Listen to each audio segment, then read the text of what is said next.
আমরা এখন আছি টাকির ঐতিহ্যবাহী কুলেশ্বরী কালী মন্দিরে। এটা মা কালীর অত্যন্ত জাগ্রত মন্দির। দেখতেই পাচ্ছেন যে বাইরের থেকেও এখানে সব দর্শনার্থীরা এসেছে। এখানে আসতে গেলে আপনাকে আসতে হবে হচ্ছে টাকি স্টেশনে নামতে হবে। শিয়ালদা থেকে হাসনাবাদগামী যে কোনো ট্রেনে এসে আপনাদের টাকি স্টেশনে নামতে হবে। টাকি স্টেশনে এসে আপনি যে কোনো টোটো, রিক্সা, অটো যাতে খুশি আপনি বলবেন যে আমি টাকি কুলেশ্বরী মা কালী মন্দিরে যাব, বললেই আপনাকে যে কেউ এখানে নিয়ে চলে আসবে। এটা আজ বহু বছরের পুরনো মন্দির।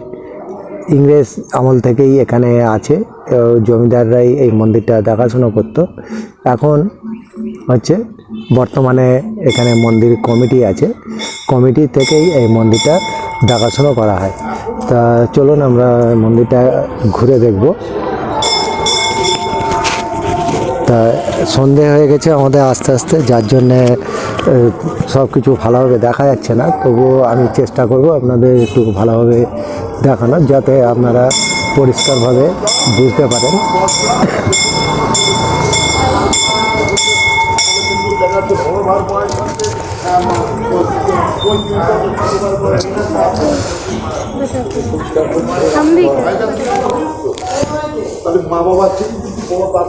মন্দিরটা খুব সুন্দর। এখানে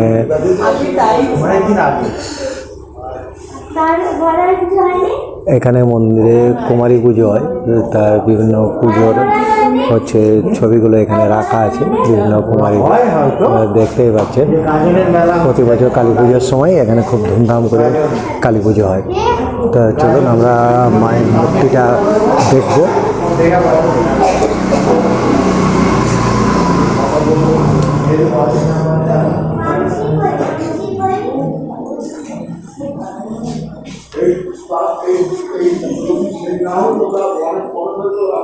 দেখুন মায়ের মুখটা অপূর্ব সুন্দর, দেখলেই মনটা জুড়িয়ে যায়।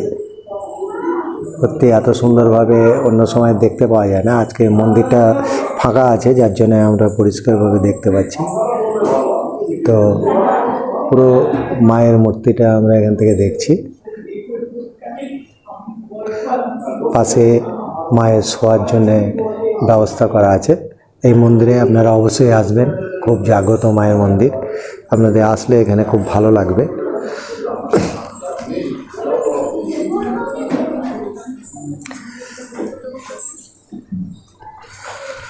কালী পুজোর সময় প্রতি বছর এখানে অত্যন্ত জাগ্রতভাবে ধুমধাম করে পুজো হয়। এবার এখানে প্রতি শনি মঙ্গলবার তো পুজো হয়ই হয়, আর খুব জোর মেলা বসে।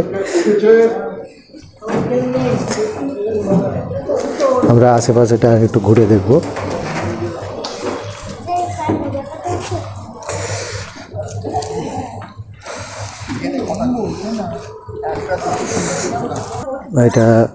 এটা হচ্ছে মায়ের হাড়িকাঠ। এখানে পাঁঠা বলি করা হয়। আর এই পাশে আপনারা দেখতেই পাচ্ছেন। এখানে চলুন আমরা দেখে আসি।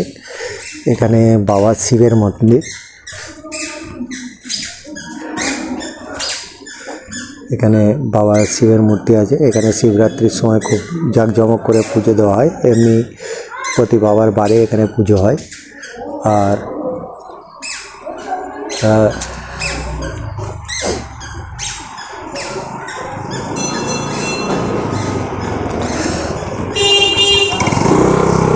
মন্দির চত্বরটা খুব সুন্দর। দেখুন সুন্দরভাবে বাঁধানো, রাস্তা করা। এখানে প্রচুর দোকানপাট বসে মেলার সময়।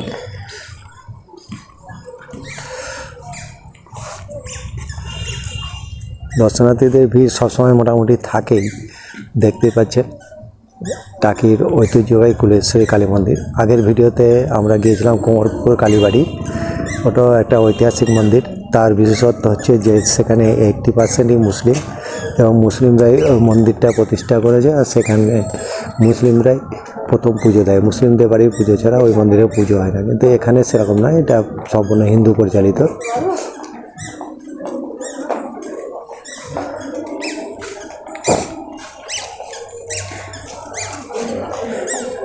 এখানে মন্দিরে আপনি যোগাযোগ করতে চাইলে এখানে সমস্ত ফোন নাম্বারগুলো আপনি পেয়ে যাবেন। এখান থেকে আপনি যোগাযোগ করতে পারবেন। তো একটু আমরা সামনে থেকে দেখব মন্দিরটা ভালোভাবে।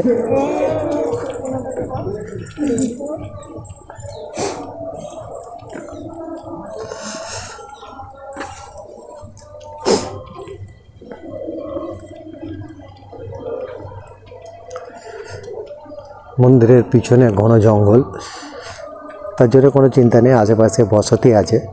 আর এখানে পাশেই দেখতে পাচ্ছেন এখানে টয়লেটের ব্যবস্থা আছে, যাতে ভক্তরা আসলে বা দর্শনার্থীরা আসলে তাতে কোনো রকম অসুবিধা না হয়।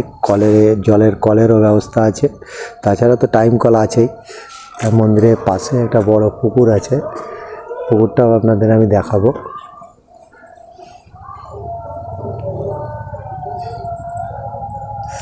চলুন পুকুরটাও আমরা দেখে আসি, তাহলে বুঝতে পারবেন। এই মায়ের মন্দিরের পুজোর সমস্ত জল যা কিছু সব ওই মন্দির থেকেই, এই পুকুরটা থেকেই নেওয়া হয়।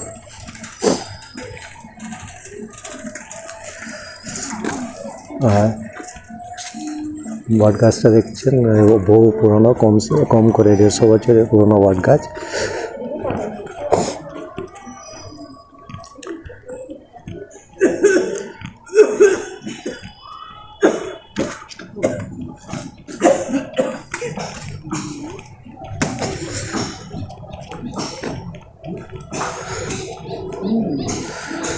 কোনো সময় যদি চড়কের সময় আপনারা আমাদের এই টাকি কালী মন্দিরে আসেন, তাহলে বুঝতে পারবেন যে চড়ক পুজো কেমন হয়। প্রচণ্ড ধুমধাম করে এখানে চড়ক পুজো উদযাপিত হয়।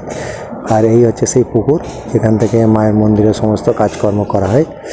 আর চড়কের সময় অবশ্যই আসবেন, আসলে বুঝতে পারবেন যে টাকি কুলেশ্বরী কালী মন্দিরের মহিমা কতটা। বিভিন্ন দূর দূরান্ত থেকে সাধু সন্ন্যাসীরা এখানে আসেন চড়কের সময়। তো আপনাদের যদি ভিডিওটা ভালো লাগে অবশ্যই ভিডিওটা লাইক করুন, কমেন্ট করুন, শেয়ার করুন, আর বন্ধুদের দেখার সুযোগ করে দিন। আর অবশ্যই আমাদের চ্যানেলটা সাবস্ক্রাইব করে আমাদের সঙ্গে জুড়ে থাকুন এমন নতুন নতুন আকর্ষণীয় ভিডিও পাওয়ার জন্যে। আর দেখা হচ্ছে পরের ভিডিওতে। Thank you.